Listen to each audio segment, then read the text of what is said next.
What's up? A to Z Sports here live on a Monday. Glad to have you guys on. Got the quintuple broadcast going on Facebook, YouTube, Twitter, Twitch, and IG Live. Thanks for all you guys for hopping in with us. Going to discuss Corey Davis today as Friday the Titans announced that they declined Corey Davis's fifth-year option. They did pick up Adoree Jackson's fifth-year option. So those two first-round draft picks from 2017, one will be guaranteed to be here when it comes to the 2021 season. Corey Davis, his future is in jeopardy as we don't really know what's going to happen with Corey Davis after this 2020 season. We'll discuss that. We'll discuss kind of a couple factors around that. I have 4 factors on why the Titans decided to decline Corey Davis's fifth-year option. We'll dive through those. Are they excuses or are they reasons? This is a fun game we like to play. I typically find reasons. Zach says they're excuses. We'll see if that's how we fall in line with the Corey Davis conversation today. And then we'll look at the Titans' overall first-round draft pick at the wide receiver position. They have 4 wide receivers they've taken in the first round since moving to Tennessee. We'll find out who is the best of the 4, who is the worst of the 4. We've got some stats behind this. And because of the Last Dance last night, Michael Jordan said he liked Adidas and he had to be talked into taking the meeting with Nike. That was interesting and something that a lot of us learned last night. So we'll go through our favorite shoe brand in honor of the Last Dance episode last night. Zach, welcome in. How you doing? Yeah, doing great. Got through the weekend, ready for a Monday morning, a Titans Monday, talking about Corey Davis and some other Titans topics. So excited about that. Hope everybody had a great weekend. Before we get started, more people will start piling in as we get going on this Monday morning. And as you do, please share the broadcast for us. If you're watching on Twitter/Periscope, look, we're broadcasting on a lot of different platforms starting a couple of weeks ago, including IG Live, Twitch, and YouTube. But for our Periscope/Twitter followers, please share the show. You'll see those 3 little dots. Tap the bad boy, and then retweet us. We need to pop up in your Twitter followers timeline. How that happens is you guys share the show. Facebook, what's going on, Facebookers? More people will pile in here very shortly. And as you guys do, please share the show on Facebook. Bottom left corner of your screen, share now to public. That is share now to public. Sharing is caring. And we will get to your comments. We will get to the questions. We will have a great show. But first, please share the show around. We need to pop up in your Facebook friends newsfeed. So ready and ready to go, man. Let's get this thing started, Austin, on a Monday morning. Yeah, let's do it. Welcome into A to Z Sports, powered by TennesseeTickets.com. I'm Austin Stanley. He is Zach Bingham. Make sure you follow us on Twitter at A to Z Sports, Instagram A to Z Sports, Facebook A to Z Sports Nashville. We are Nashville's on-demand sports talk network, and we go live every weekday morning at 8 Central Time. Got to thank our sponsors because they make everything happen for our show, for our business, including TennesseeTickets.com, the NFL schedule coming out this week at some point. TennesseeTickets.com, the place you should trust with any of your ticket purchasing. They have the same inventory, if not better inventory, than all those other ticket websites, and they will make sure they handle you with care like your family and not hurt you and not hold on to your money like some of the big companies have been. TennesseeTickets.com is where to go. Renters Warehouse, the professional landlords in the Nashville area. RentersWarehouse.com to find out how much your home can rent for. There are several alternatives. When selling your house, you don't have to move out automatically. You don't have to sell it when you move. RentersWarehouse.com is also where to go. Mandu, the Pulse of Fitness, 1 15-minute full body electronic muscle stimulation workout. Simulates 5+ hours in the weight room. Mandu.com. Your first workout is free. They've opened back up in Brentwood and in Cool Springs. I got my workout in Friday, and Zach, I'm very sore. 6 weeks off of Mandu, very sore here after that workout, getting back in the lab there. Mandu.com, your first workout is absolutely free. The Tucker Agency, Nashville's independent insurance agency, saving you an average of 20% on your insurance if you go to their website, tuckertn.com, tuckertn.com, bailing you out during these hard times, and Calvin & Subtle Hardwood and Finishings, taking CDC precautions for your hardwood flooring needs. Go to the website, calvinandsubtle.com, for an appointment, calvinandsubtle.com. Zach, you and Buck had a little bonus show on Friday around noon talking about Corey Davis and the Titans declining his fifth-year option. How did you feel overall? You guys talked for a good solid 30 minutes about both Adoree Jackson and Corey Davis. What was the general consensus of y'all's conversation? Yeah, I think the only difference of Buck and I's opinion is Buck is more on the wait and see about Corey Davis. I think I've learned as much as I need to know as a number 5 overall pick. I think we agreed on what Adoree gives to the team and why they re-upped him on his 5th-year option. I think that was not surprising. I think the Corey Davis thing wasn't surprising at all either. But I do want to start with this because we're going to talk about money, because ultimately it's what is your value, what is your worth. Right. And the Titans sat there and they said, look, Corey Davis is not worth the money that we would have to pay him to stay for a 5th year, right? And that's writing on the wall of how you feel about a player. But if you come in here, and I want to highlight a comment real quick, because Roderick says CD is worth $3 million. Well, on a website we use quite a bit, Corey Davis on Spot Track, you sit there and they have this thing called market value. They claim that Corey Davis's market value is $8 million annually. They compare guys to like Adam Humphries, Devontae Parker, Robbie Anderson of the Jets, and Marquise Goodwin. That's the comparables to Corey Davis. Now, the problem with that is a top 5 overall pick should not be in the ilk of those 4 guys. Well, yeah, Devontae Parker was a high first-round pick too of the Dolphins, but he's had when they re-signed him. Sure.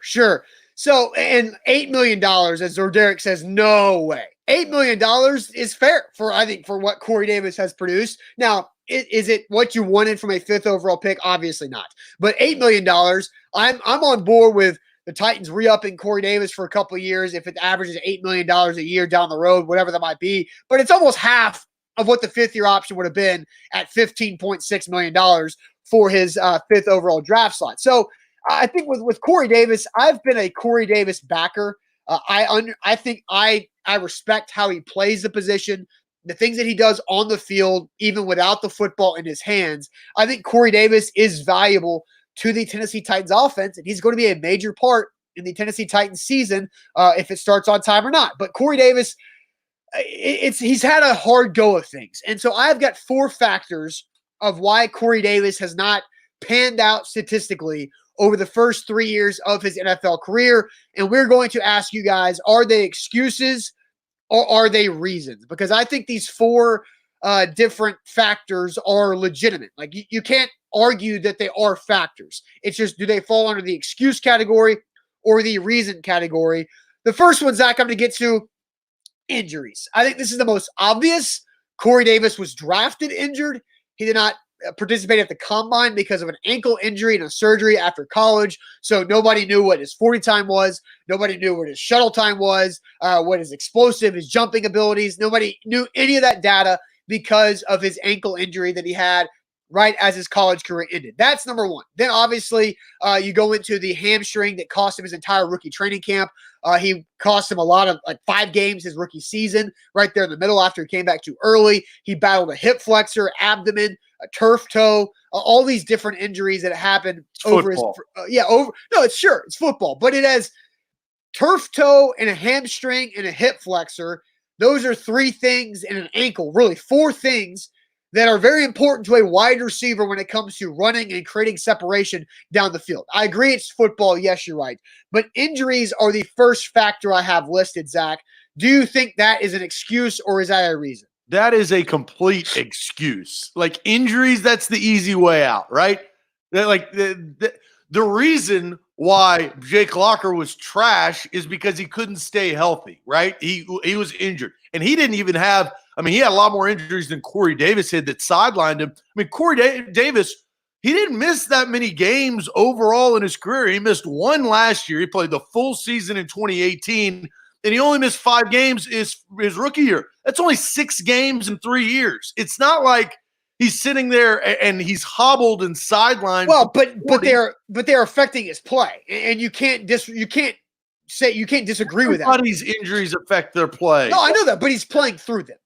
I think it's hard to say, well, your injuries can't be that bad because you're still playing. What about 2018? But then also criticize people for not playing through injury like you did for Marcus Mariota. What about 2018? 2018 was his best year, right? He had almost 900 yards.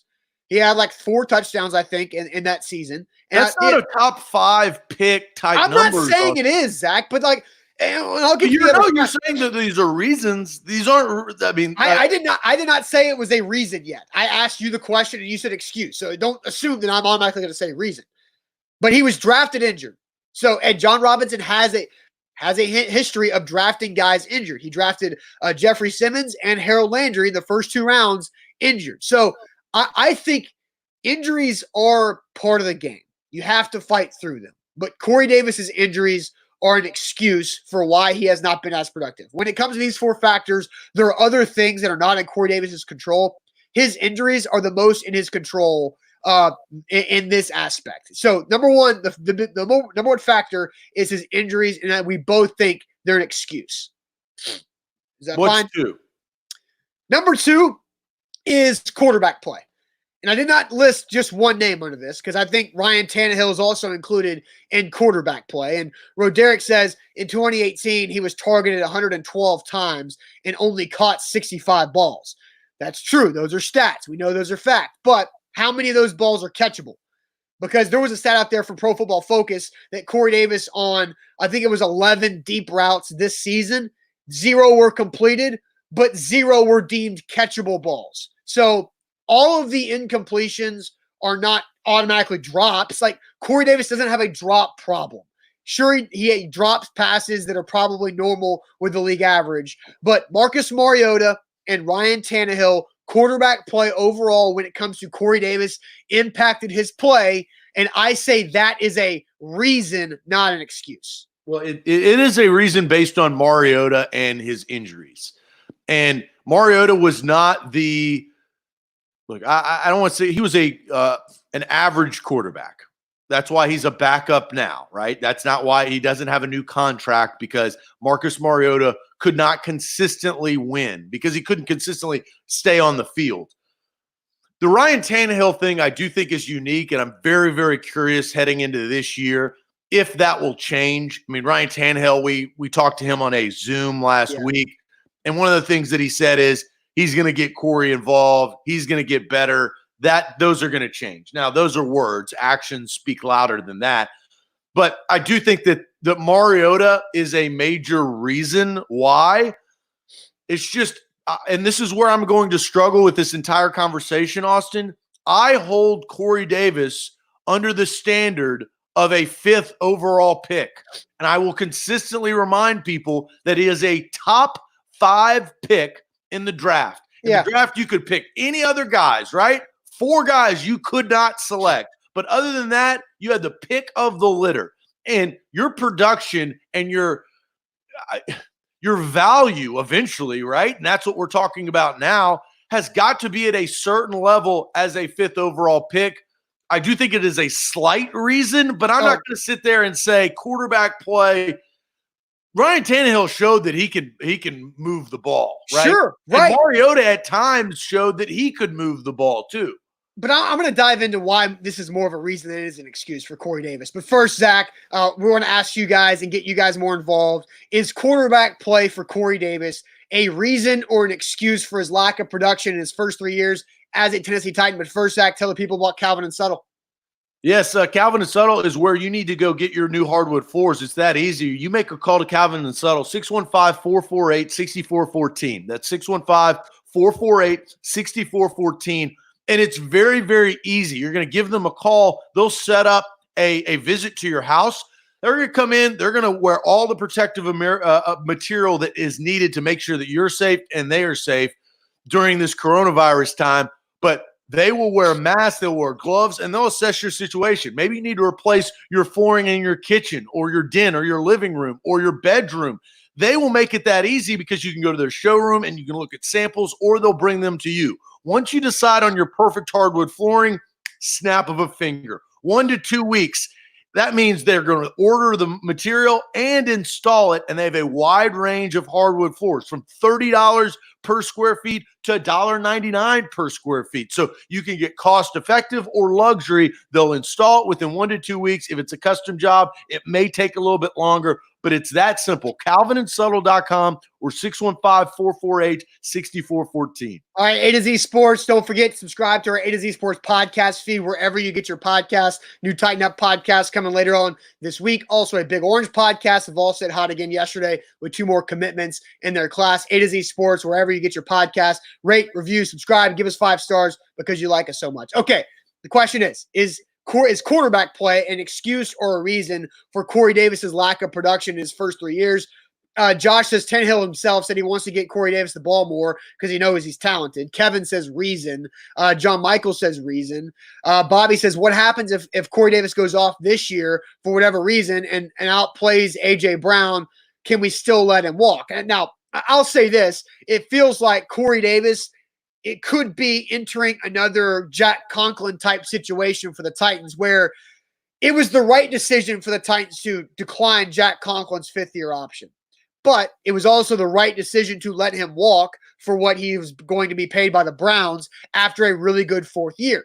And that's just business, right? If Corey Davis has a great 4th season and it's his best 4th season or his best season of his Titans career, and he has close to 1,000 yards and 8 touchdowns or whatever it is, that's more than his first 3 years combined, then I think Corey Davis, because you have A.J. Brown, because you have Adam Humphries you're already paying, you might just have to let him walk and redraft and draft and replace, just like you did with Isaiah Wilson this past month in the draft. So asking you, quarterback play, excuse or reason. Nardo says reason. Josh Cooper says he was the 5th pick, but the Titans needed a receiver.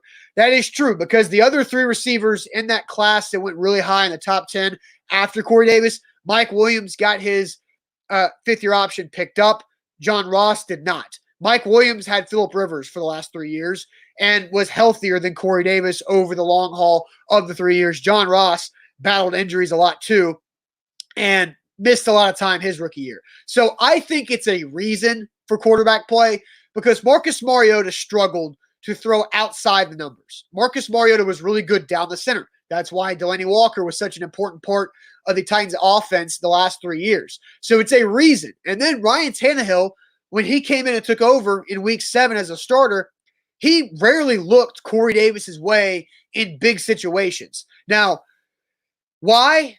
Maybe because of lack of practice time, because Tannehill said himself that he spent a lot of time with A.J. Brown when he was a backup to Mariota, whether it was on the practice field or in the locker room. So Tannehill and A.J. Brown got a rapport built really quickly. And I think they realized how good A.J. Brown was after the catch. It could be a game breaker for them. So they designed specific plays to get A.J. Brown the ball more than they did Corey Davis as well.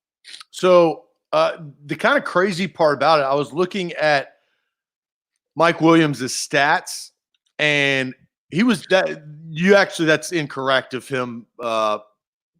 Mike Williams actually played less time than Corey Davis, but Corey Davis has better numbers than Mike Williams. But here's the difference. Mike Williams is starting to progress. You can see the future of Mike Williams has gotten better every single year. Corey Davis has not done that. And that, I think, is the overall that's the problem. Now, the emergence of A.J. Brown does not sit there and help Corey Davis, Sure. Right? It doesn't help his numbers, but it doesn't look like Corey Davis is just going to become this unworldly, unbelievable wide receiver that's going to dominate the league. You could see Mike Williams possibly being a top 10, top 5 receiver at some point in his career as it's progressing in the first 3 years. You don't have that with Corey Davis. Yes, quarterback does come into play, but Corey Davis played, Austin. I think that you sit there, and that's why I go back to your first, which we call it an excuse. Right. The excuse is that he wasn't on the field. He was on the field. He just wasn't that productive. And he wasn't healthy. Lawan talked about his turf toe on Bussin' with the Boys and how that hampered Corey Davis. Like you have a bone spur in your left big toe, right? Or one of your big toes. Yes, but nobody cares. Yeah, Austin, but nobody cares. No. But does it not impact your ability to move? Nobody cares. I don't. but that should be taken in Nobody consideration. cares what's wrong with you. That's sports. And Zach, again, that's going back to it. That's why we both said the injuries were an excuse. It's find a way to stay healthy. You got to stay healthy. And Corey Davis was drafted injured, and he's been hurt basically every year. He's had something going on. He's been on the injury list with something. So this brings up a point that I think does get ahead of ourselves. But Eddie says on Facebook, he said, I think Corey Davis will be released next year. He would be a great treat for Aaron Rodgers in Green Bay. Maybe they trade him during the season if they didn't get going by week 5. What do you think about Eddie's comment? I think, yes, Aaron Rodgers, if he's still in Green Bay after this season, then, yeah, they need some wide receivers, and some reason why they didn't draft a single wide receiver makes no sense to anybody. But Corey Davis, we said this before the draft, and one of the reasons why I knocked the Titans draft grade down is because this is most likely going to be Corey Davis's last year with the Tennessee Titans. And you did not try to plan ahead for that. Now, A.J. Brown helps, but then there's Adam Humphries, and after that, you don't really have that big body wide receiver because you have Khalif Raymond and Cam Batson, who I'm bigger than both of them, and I'm not that big. So you need another big body wide receiver, and they're going to have to count a lot on a rookie draft pick next year because Corey Davis is most likely moving on. But Corey Davis is a good football player. Yes, it is correct he has not lived up to his 5th overall draft pick status, but he is a good football player. He helps you score touchdowns. He blocks downfield for Derrick Henry and A.J. Brown as they're running on these 40, 50, 60-yard touchdowns. You have to credit that. They use Corey Davis as a lead blocker in the run game when they motion him into the formation and run Derrick Henry off of his ass. Like, that's something that you can't say about a lot of wide receivers. And he doesn't complain. He works hard. His teammates like him, and he has played in some big moments. And Donald says, I do not care about a receiver's blocking ability. You would if A.J. Brown or Derrick Henry would get tackled at the 5-yard line or the 10-yard line. You would care, and you should care. The problem, Austin, though, and I think what Donald's saying is, I don't care about a top 5 picks blocking ability, right? Like that's what he's saying. If we would look at Corey Davis a lot differently with his production, if he was a 2nd-round pick, right? Or even a late first, I would say 2nd, really, based on his number. Yeah, and we're going to get to the best and worst about these first round wide receivers the Titans have had. They've drafted 4 of them since moving to Tennessee. So we'll talk about that later on and kind of how that stacks up. But I want to bring this up because I brought up the nobody cares factor about his injuries, and Tress says nobody cares is such a cop-out response. The context is why it is definitely a factor. Tress, AFC Championship game, nobody cared about Rashaan Evans and how hurt he was and why he could not get Patrick Mahomes down on that highlight play that you'll see for another decade, right? Nobody does it not matter about that. But it matters. No, nobody knows or nobody cares. When you're going to watch that highlight of Patrick Mahomes completely juking out Rashaan Evans and making an unbelievable play in a key game, that highlight's going to go down as, wow, Patrick Mahomes is unbelievable. It happened. Nobody's going to care that Rashaan Evans was dealing with, I think it was a foot at the time. And Dean Pease on his retirement speech, when Dean Pease was retiring from the NFL as a coach, he talked about how injured Rashaan Evans was about that play. Nobody and you know cares. what? How many articles were written about that, Austin? Not many. Probably a few. But not many. Again, Zach, I'm not saying when I see that play, I will always remember that Rashaan Evans was banged up and really, really hurt at that point. Because I will always think, what would have happened? What could have happened if Rashaan Evans was a little healthier? Not completely healthy, because that's not fair. Shoulda, didn't. I get that, but I'm also allowed to have a brain and understand and nuance. I'm allowed to be able to do that. You might want to be stubborn and just say it's black and white, whatever, injured or not, you didn't make the play. That's on you. I'm allowed to have nuance and use my brain how I want to use it, and that's how I will look towards that play. I understand Rashaan Evans was injured, not just hurt, but injured and playing through it, and that hurt his ability to make that play. I also understand that Corey Davis has been injured for a while, had a hip, had a turf toe, had a bunch of other things going on the last 3 years, and that is the truth. And is it a reason? It's an excuse for me. Quarterback play is a reason why, and I think the third factor that I have about Corey Davis is the fact that the offensive philosophy around the Tennessee Titans organization is to run the ball. So he's not getting as many opportunities to make the plays. So this is just across the board for Titans wide receivers, Titans pass catchers. Their stats will never look the same as everybody else's around the NFL because they run the ball a lot. So what do you think about that? Excuse or a reason for Corey Davis is the Titans' offensive philosophy? I think that is an excuse as well. I'll give you the quarterback as a reason because that's been up in the air. But the philosophy of running the football, that's been the Titans for some time now, right? The number 5 overall pick was not going to change that. He knew that going into it. You have to find – if you are that high of a pick, Julio Jones and Odell Beckham Jr. and the great A.J. Green, the greats find a way. Andy Dalton was not the unbelievable quarterback, right? He just got released, got picked up by the Cowboys. He made A.J. Green a 1,000-yard wide receiver for the first 5 years of his career, which is only done by Randy Moss. Andy Dalton, they had running backs, right? That is an excuse. And look, it is I understand it's tough, but running the football should open things up downfield. Running the ball is an excuse. The quarterback play is the reason. The quarterback play, I think the offensive philosophy is a reason because look, I will listen to this sentence.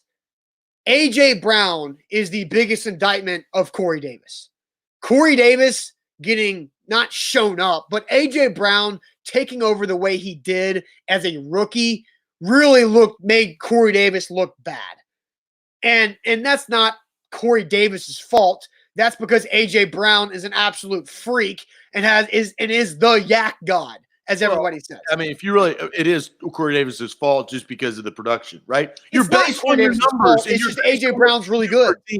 A.J. Brown's really good. And Corey Davis is not as good as A.J. Brown. Yeah, and so that's what we're talking about. That was one of the reasons why John Robinson didn't pick up his 5th-year option. We all agree they shouldn't have picked up his 5th-year option, and A.J. Brown is a part of that. Yeah, and that was the reason because they had a better wide receiver, right? If they didn't have anybody better on the team, then that decision may have been a little bit more difficult. But they knew it was easy. They knew Corey Davis, and it goes back to what you have to pay him because of where you picked him, right? That's also a big-time factor. And the 4th factor, because I've gone through my 4 factors, I've gone through 3 of them. I think you got 1 reason and 2 excuses. Okay, so just to recap, the first one is the injuries. The first factor is injuries, which we both said is an excuse. The quarterback play is the second factor. We both agree is a reason. The third factor is offensive philosophy. We're split on that. I think it's a reason. Zach says excuse. And the 4th factor is that Corey Davis was overdrafted.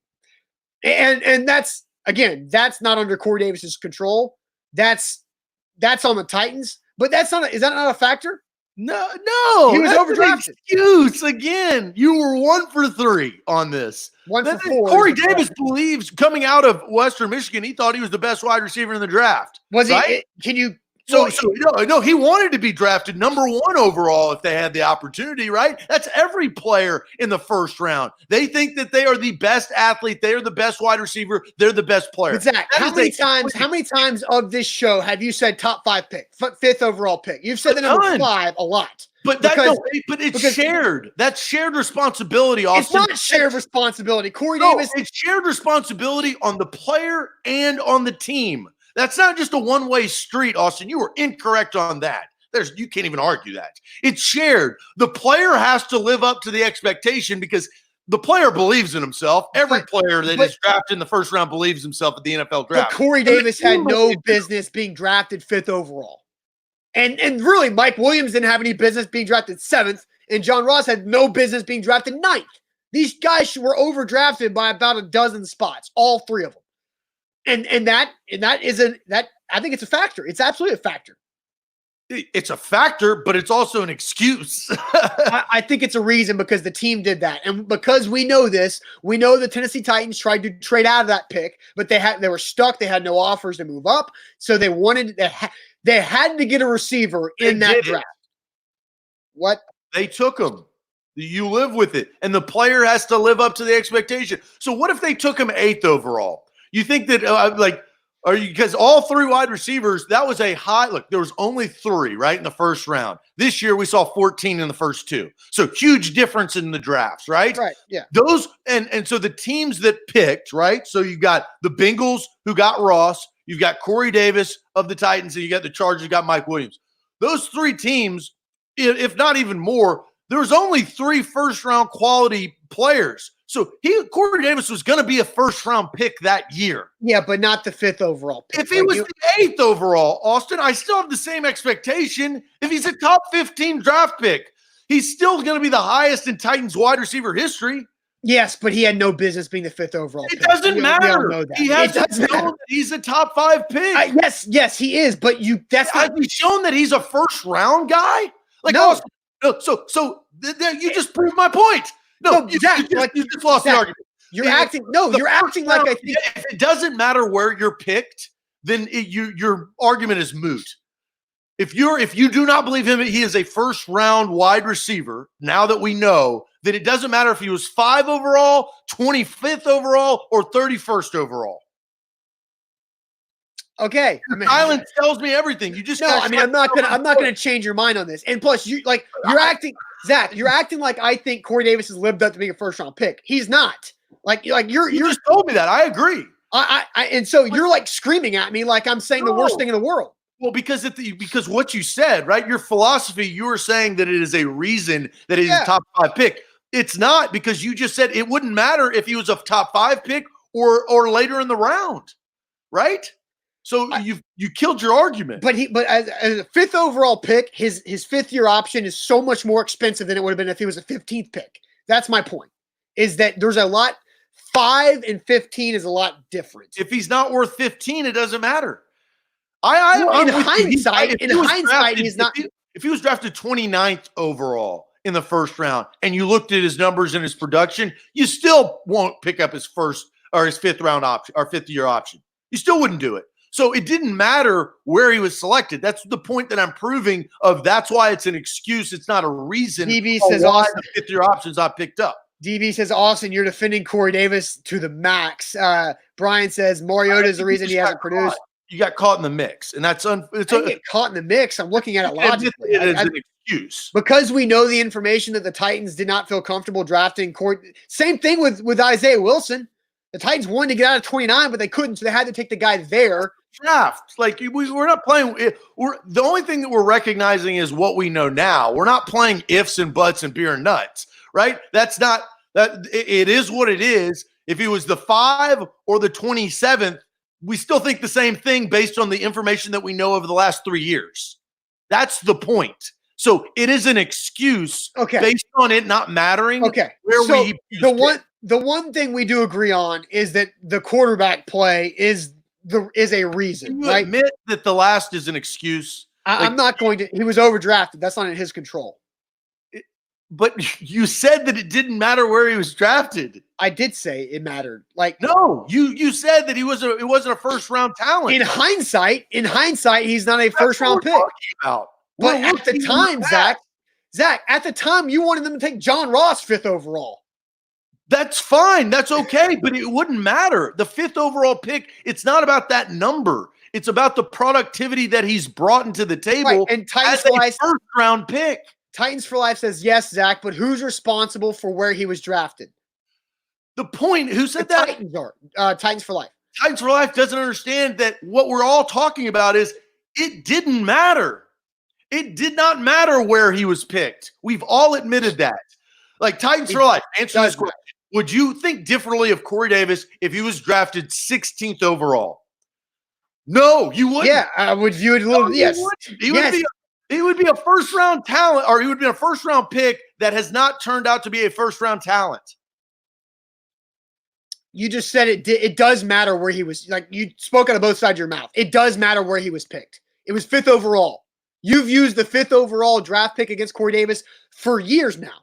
Yes, because that's where he was drafted. But the point is, he has not proved his first round worth. So it doesn't matter. Okay. I judge him based on it being a 5th overall selection because that's what he is. Right. But if he was something else, I still wouldn't change my mind. And we've all agreed on that. And Tress says, I don't think you can say he's not a top 5 guy when he's been tied to Mariota for 3 out of 4 years. Well, I mean, I get that. Where are all the Mariota apologists that love number 8 that are rocking Ocho and are Mahala till they die? I haven't seen those guys supporting Mariota. Because they moved on. Because we all understand that Marcus, we can. But Zach, we can change our opinions because of new information and things that we learn. We like to learn. There are plenty of still people that love Mariota. They're clearly not commenting on the show today, so that's fine. But that's fair. But Marcus Mariota struggled to get Corey Davis involved, and I think it was Roderick talking about how there's zero excuse. Roderick says QB play is no excuse. If the ball is in the air near you, go get it. That's just so generic, broad brush painted that Roderick that you can't say that. When Pro Football Focus, who I only use in certain things of data, but Pro Football Focus says that Corey Davis goes on 11 deep routes and not a single pass was deemed catchable, then that's not Corey Davis's fault. Maybe he cut off his route. I don't know. But a lot of times the quarterback play has been a reason why Corey Davis has been unable to get involved in the game. Well, for Marcus Mariota, we knew that about him in Oregon. He had never had a top guy. That's why I think everybody was so excited about Corey Davis coming in. And finally, he's got a first-round talent, though we thought, right? But Mariota struggled of getting a singular wide receiver involved. Eli Manning did very, very well with Odell Beckham Jr. Matt Ryan did very, very well with Julio Jones when he came out. Those guys are MVP-type quarterbacks. He did a good job of getting their singular guy involved, right? Yeah, because they're MVP-type quarterbacks. Austin, it goes both ways. A number 1 wide receiver is also supposed to help your quarterback, right? But a wide receiver is the most dependent position on the field in the sport of football. Right. You're saying that, but also the wide receiver can help the quarterback. Yes, if the quarterback takes advantage of that help. That didn't seem like that happened with Marcus Mariota. And we saw that, and we all based that on Tannehill coming in and really kind of giving the same sort of production. Tannehill focused his attention on A.J. Brown. Right. And I said this. Marcus Mariota didn't really focus his attention on Corey Davis. Well, I've said this numerous times that in the middle of last season, Pro Football Focus had Corey Davis as top 5 in separation created of all wide receivers. So that means Corey Davis was open. He was just not being targeted. And you can go back and watch several times. You see Corey Davis breaking open and the ball goes somewhere else. And Marcus Mariota was having trouble seeing the field all over the place. He was having trouble understanding where players were coming open. Mariota was always a see them open, then throw it, not a throw them open type of quarterback.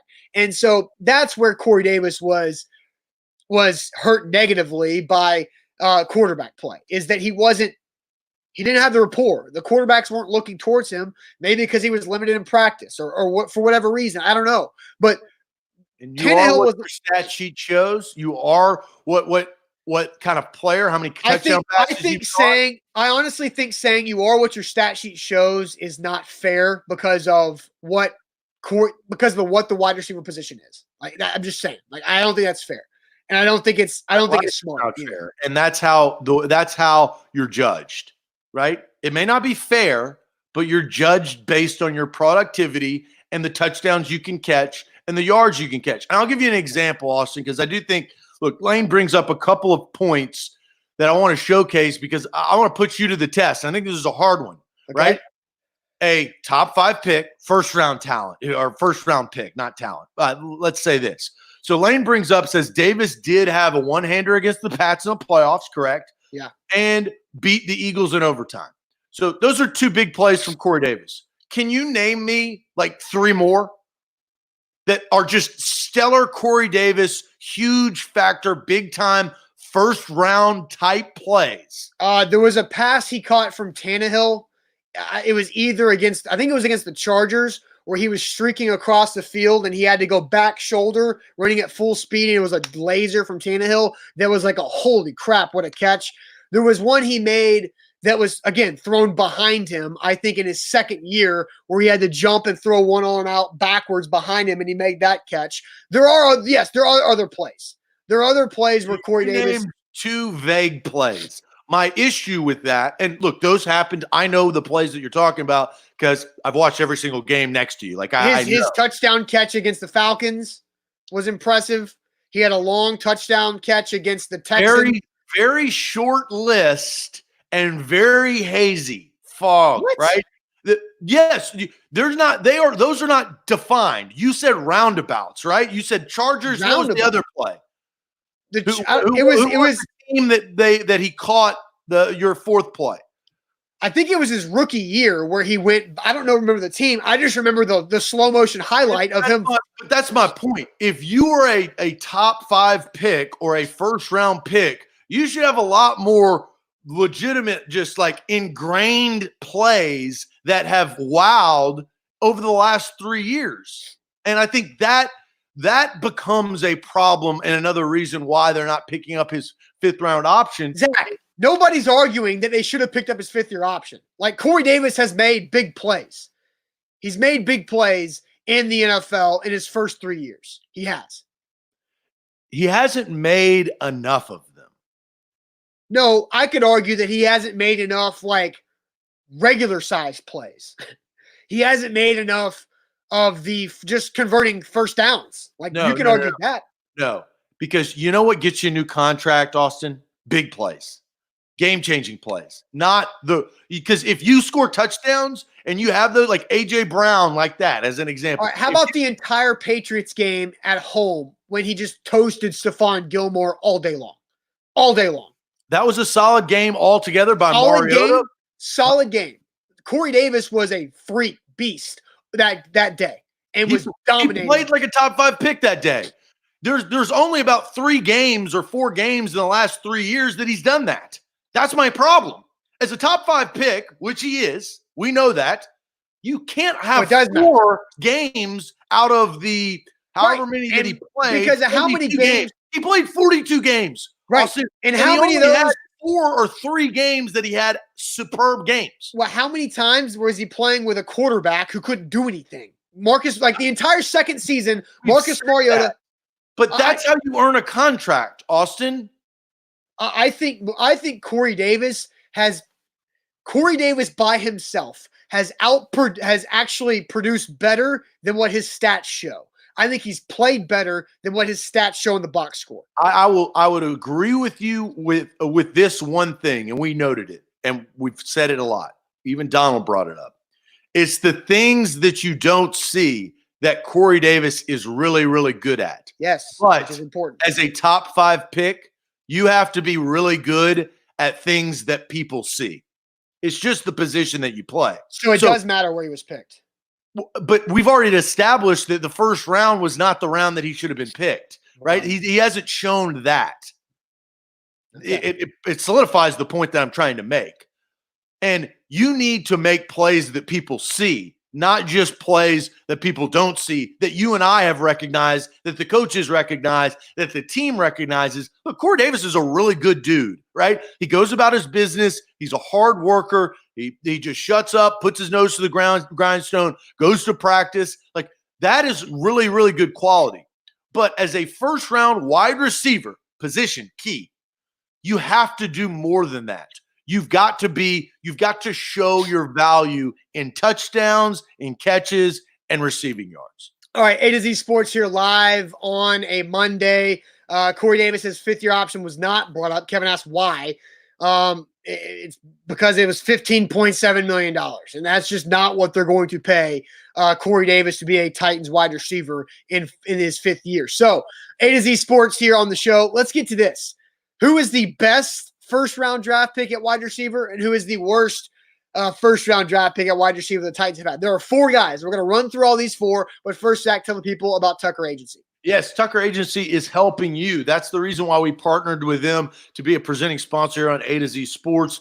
As this coronavirus hopefully starts to kind of die down, we're still going to have to adjust our lifestyle. And adjusting your lifestyle could mean adjusting your income, right? You may not have the same amount of money that you had a couple of months ago. You may have lost your job. Well, be smart. Strategize. Call the Tucker Agency or go online at tuckertn.com. You can even email Will Tucker, who owns the agency, will@tuckertn.com.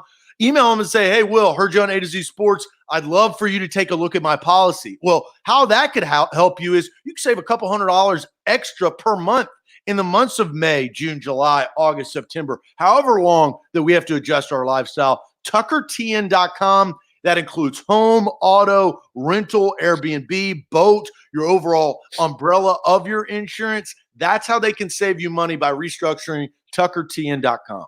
A to Z Sports. Don't forget to subscribe to our A to Z Sports podcast feed wherever you get your podcast. This is going to be an interesting discussion. There have been 4 receivers that the Tennessee Titans organization has drafted since moving to Nashville. 4 guys in the first round. Kevin Dyson in 1998, Kenny Britt in 2009, Kendall Wright, I believe, in 2013 or 2012, and then Corey Davis in 2017. Who is the best and who is the worst of those 4 first-round draft pick wide receivers in the Titans organization? Truck says they're all – yeah. I want to ask you this. Okay. Are we judging them more? And this kind of goes to what we've been talking about. Do you judge Corey Davis more because he's the 5th overall pick compared to Kendall Wright, who was drafted 20th, right? Yeah. Dyson was 16th. Britt was 30. Dyson 16, Britt 30, Kendall Wright 20, Corey Davis 5. Yeah, it's absolutely a factor. Yeah, it's a part of the conversation. Now, you can weigh it however you want to weigh it, but it's something that goes into it. Sure. So I think obviously the best wide receiver of these, it's between Kevin Dyson and Kenny Britt, right? I mean, that has to be. You want the stats? Yeah, that's where I'm going to now. All right, I've got them. You want the stats? Yeah. I'll go through them. Highest yards per season average. Does that make sense? I'll go through the highest yards per season average to the lowest yards per season average. Okay? So Dyson played 5 years. Right. Dyson played 5 years. Kenny Britt played 5 years. Kendall Wright played 5 years. Corey Davis has played 3. So I'm not going to go on total yards. I'm going on average yards per season. Okay. Leading these 4 guys, average yards per season, Kendall Wright, 648 yards per season on average through his 5 years. That's number 1. Number 2, Corey Davis. I have a factor of that, but go ahead. Number 2, Corey Davis, 622 yards per season in his 3 years for the Titans. Number 3 is Kenny Britt, 490 yards per season with the Tennessee Titans. And number 4, is Kevin Dyson, 462 yards per season. So Kevin Dyson. The problem with that, though, there's a problem. Okay. You named Kendall Wright and Corey Davis. Now, those guys played more recently, and we know that the league has changed more to a passing league. But the Titans have remained run first. But they pass the ball more. I mean, in today's game, the quarterback is throwing the football more than back then. And the other thing, the Kendall Wright stats are skewed because, well, 2 things. Those teams blew, and they were always playing from behind, and he got a lot of yards in the 3rd and 4th quarter. It didn't matter. And then the other factor for Kendall Wright is he had Ryan Fitzpatrick, who just throws the ball all the time because that's his strength, and that was the philosophy of that team. Right? Yeah, sure. I'm not saying that the order that I just read through most productive statistically to least productive, I'm not saying that's the order of who's best to worst. I just think it's interesting that people think Kevin Dyson automatically is the best, but he really wasn't that productive as a wide receiver. He had huge moments. I've got my answer. Kevin Dyson had huge moments. He had obviously the Music City Miracle and a couple plays in the Super Bowl, but those offenses were always led by Eddie George and tight end plays. So when you're looking at do you have your answer on who was the best? Mm-hmm. Who was the best? Kenny Britt, in my opinion. That's the best wide receiver out of these 4. Based on numbers, based on understanding that, he tore his ACL. He was not the same. But before that, he had a singular season that he had 9 touchdown catches.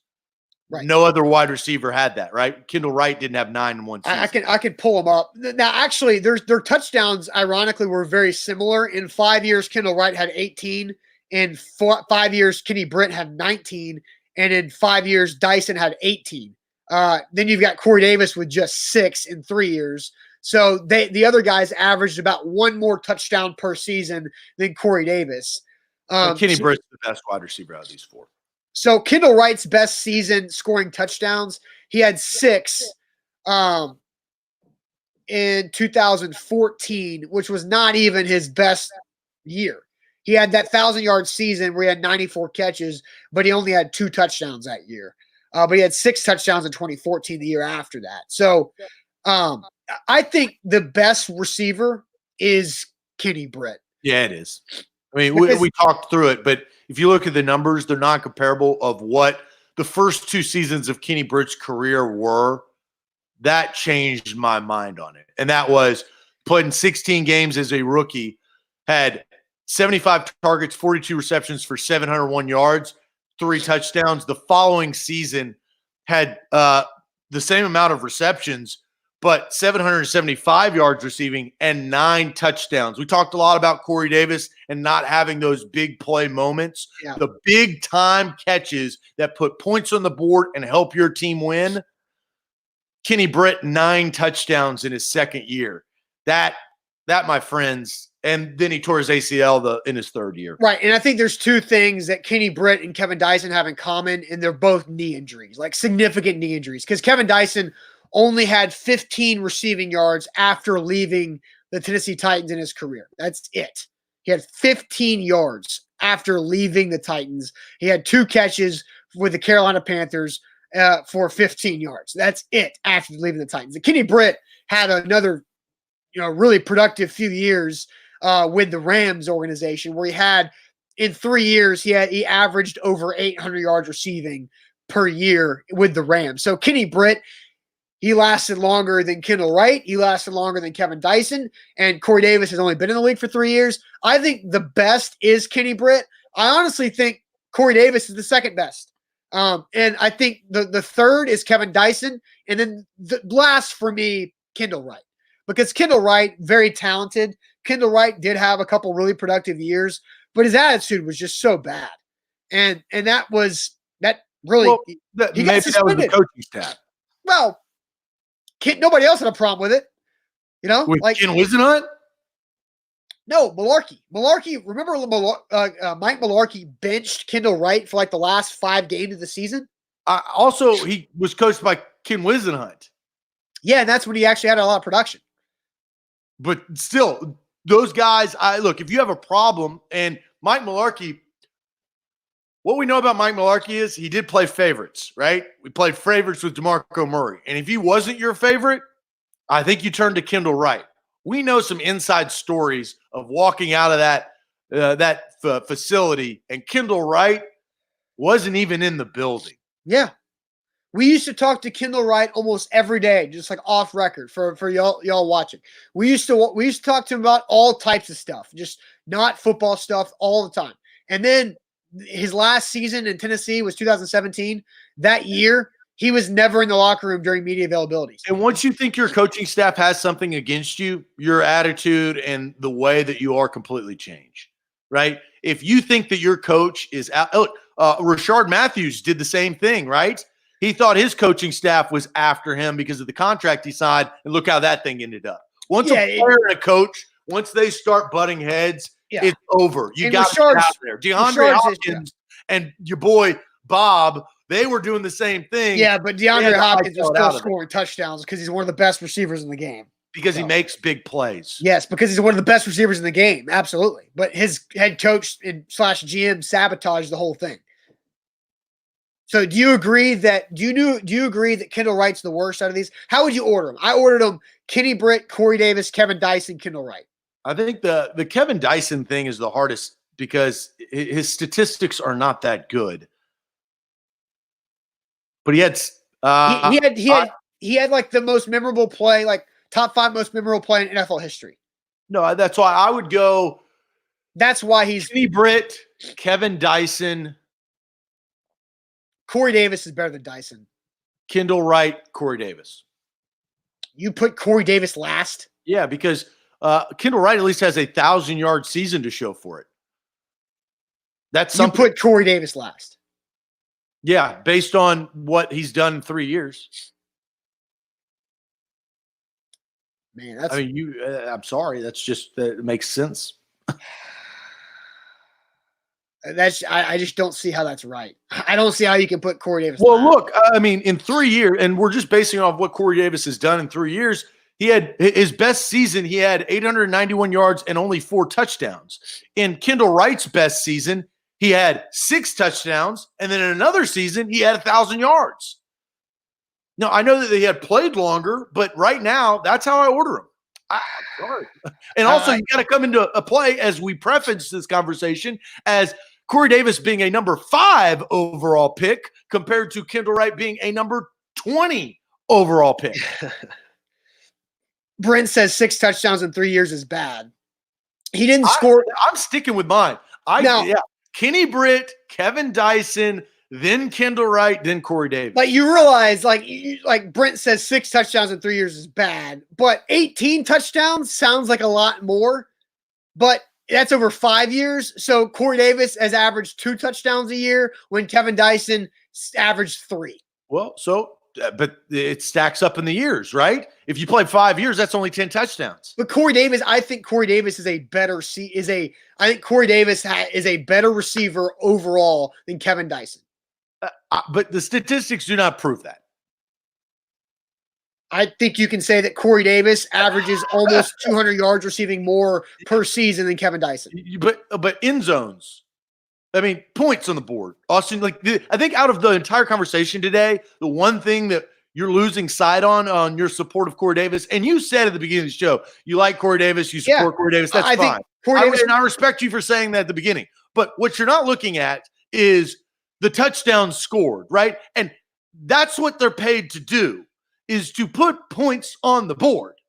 Right. And Corey Davis does that. You're not worth the first round. Corey Davis does that down the field blocking for A.J. Brown and Derrick Henry, and you can't discredit that. You smirked at it, but you can't discredit that because NFL GMs discredit that by not picking up 5th year's options because of it. Because he's not, but just because he's not worth $15.7 million in 2021 doesn't mean he's worse than all these other receivers we're talking about. But Austin, we're having a different discussion. If you would have caught, he needed to catch a lot more touchdown passes for you not to get your face painted. But if he would have caught 6 touchdowns this year, we would look at Corey Davis completely differently. And that's based on the Mike Williams factor, which is you can see him getting better.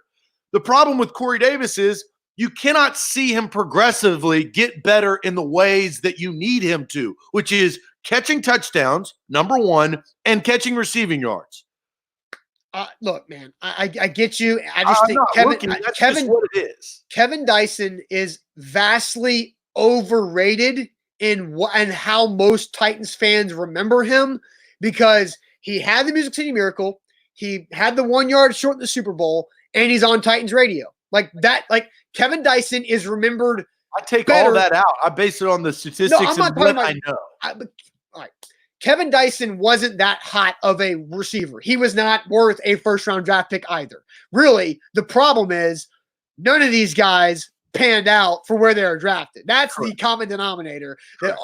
Kenny Britt had the best career so far. I think Corey Davis still has obviously a chance to pass Kenny Britt, because Kenny Britt is basically out of the league, and Corey Davis, I think, has a long future in the NFL.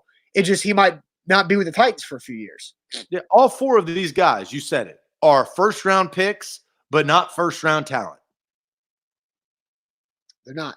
Well, I won't necessarily say they weren't first-round talent. Kenny Britt's a first-round talent. Kendall Wright was a weird draft pick to begin with because he's a smaller guy, not like super explosive or like rocked up. And Corey Davis is a physical beast. That guy's put together. He just hasn't been able to stay healthy. And Kevin Dyson wasn't able to stay healthy. So 3 of these guys couldn't stay healthy. And Kendall Wright didn't care to stay on the field. And it's football. And as we said, nobody cares. True. Titans Fly says, do you remember those games, Austin? It was Eddie, Frank, and McNair. Yeah, I understand that. And the one also common denominator with the Titans organization. They've always been a run-first team, as you mentioned. I knew you were saying. Right. And well, I mean, I was going along to the comment. I wasn't talking to you. I was talking to Titans for Life. So thanks for interrupting me there. But I mean, that's so I think you can judge these four guys in four different time frames because of the Titans have stayed consistent in being run first. All right. So, and that's fair. And Teron, and I will admit that the word is not talent. The word is production. Yes. As he says, they are first round picks, but not first round production. And that's an issue, right? And Kenny Britt was really trending towards being that, but had a couple injuries that were significant. And then he's a knucklehead, huh? You are what you are. And right. I'm not saying knucklehead. Yeah. You nailed it. Yeah. And then he was a knucklehead and got himself looking like an idiot by getting a DUI driving into an army base. Like stupid. Or running from the cops in New Jersey. Or having like thousands of dollars of parking tickets in New Jersey. We can keep going with Kenny Britt. Or even going on joyrides on his go-kart during the Rams training camp of Hard Knocks. Yes, and wrecking that. Was very, very smart guy, that Kenny Britt. All right, A to Z Sports here on the show. Let's get to this. Let's get to our end of show topic because I do think this was really interesting in last night's Last Dance episode.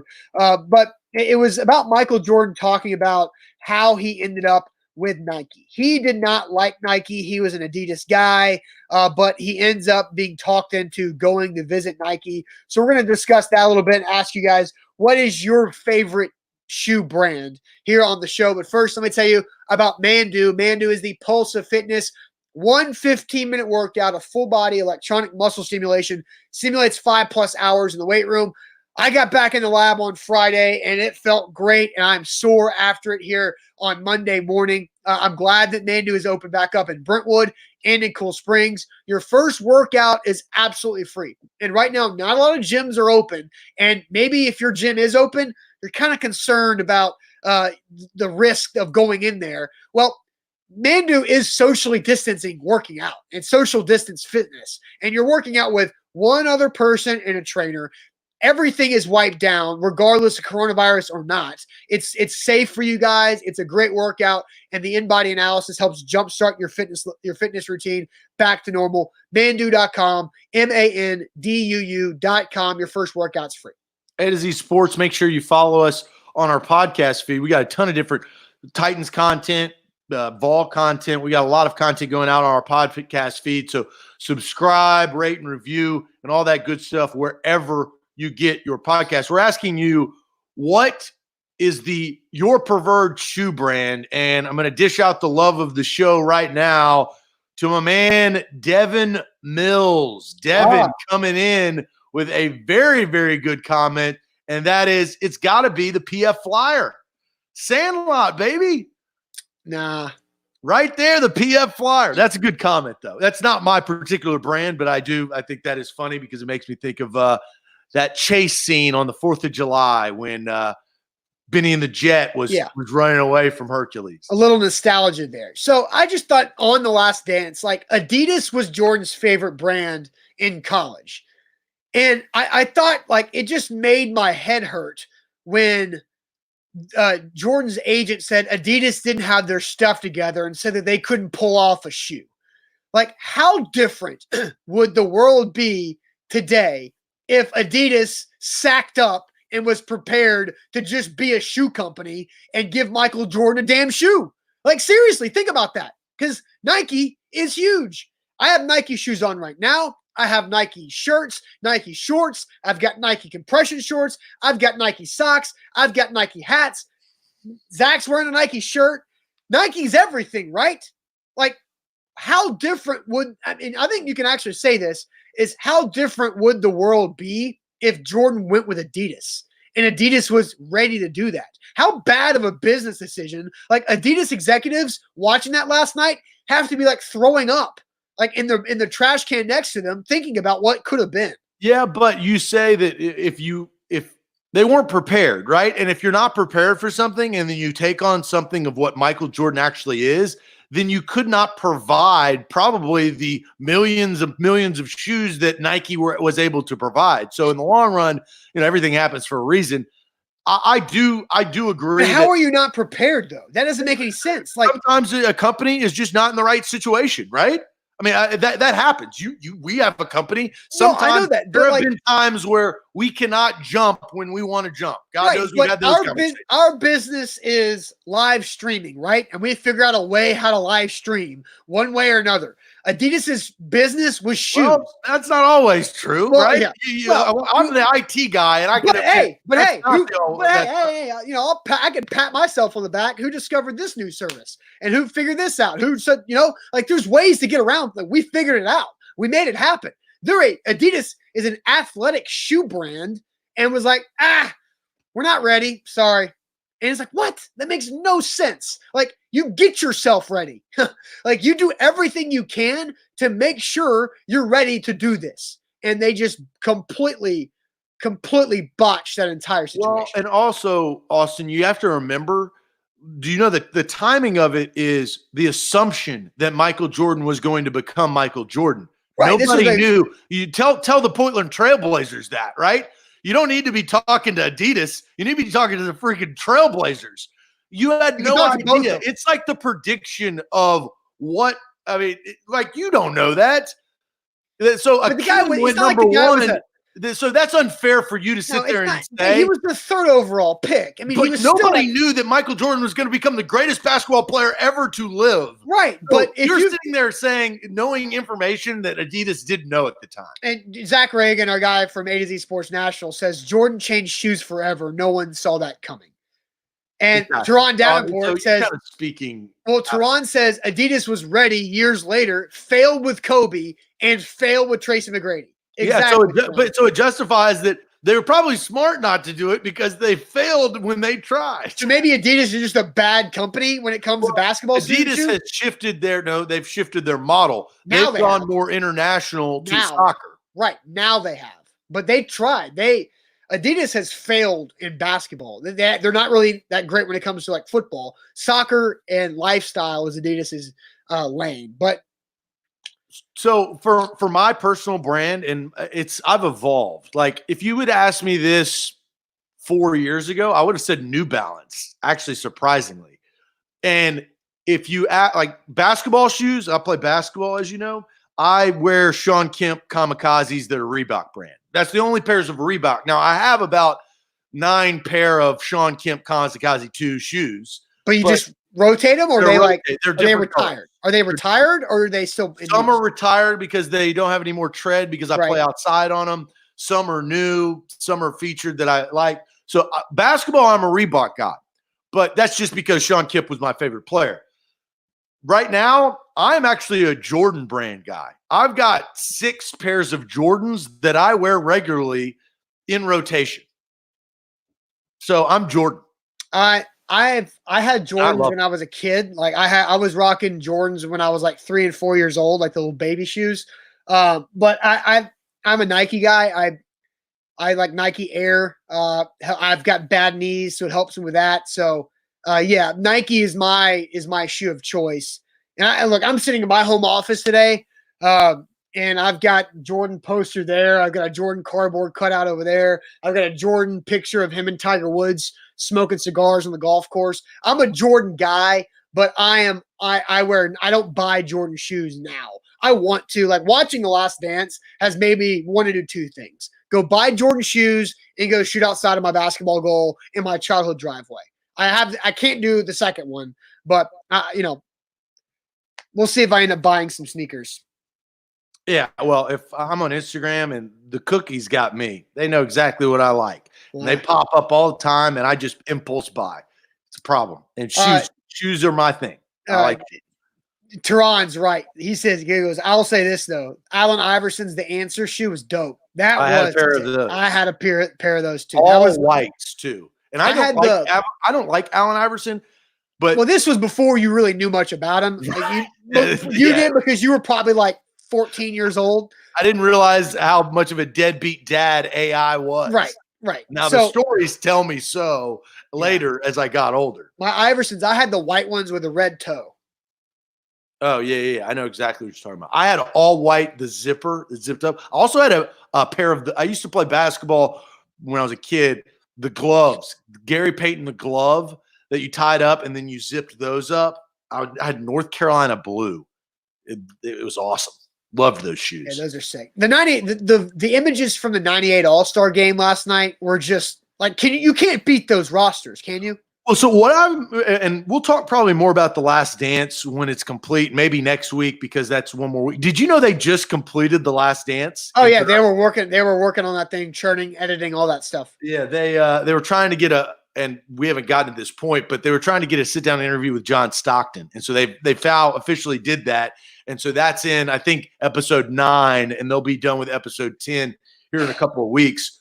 But when I think about shoes, Jordan definitely revolutionized player. I thought it was very interesting of how they wanted him to be like a tennis player or a golfer, because those are singular like individuals. I didn't grow up in the 80s. Right. But that's how they marketed them. Yeah, and how it was weird that, because we view teen athletes greater than individual sport athletes in our culture now. But 30 plus years ago. The TB12 brand. Imagine if Peyton did it a different way. Peyton went with commercials, right? Like he went with sponsorships. Well, you know what changed a lot of it? Created his own brand. You know what changed a lot of it though? OJ Simpson back in the day was when you come into like marketing and commercials and endorsement deals, OJ Simpson was one of the first big ones like that. Like when you're talking about like non-cigarette or tobacco companies, those ads.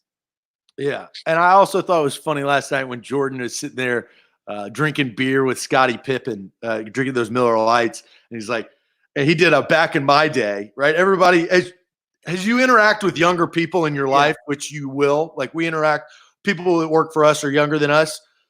And you have back in my day, you had to work at the radio station for 12 hours getting paid, $5 an hour doing production work. I mean, you had to intern and I get paid. He pulled one of those when he was talking about them smoking cigarettes. Like at halftime. That reminded me of like intramurals in college. My buddy we had a dude who played point guard for us in college who was just a freak, and he would rip a cig at halftime, and then he'd come back and put up 20 points in the second half. Also, the Griffey shoes were sick. Yeah. With the 24 Velcro on the side. Yeah. I love those because that aqua on shoes, it's just a color that pops. Sure.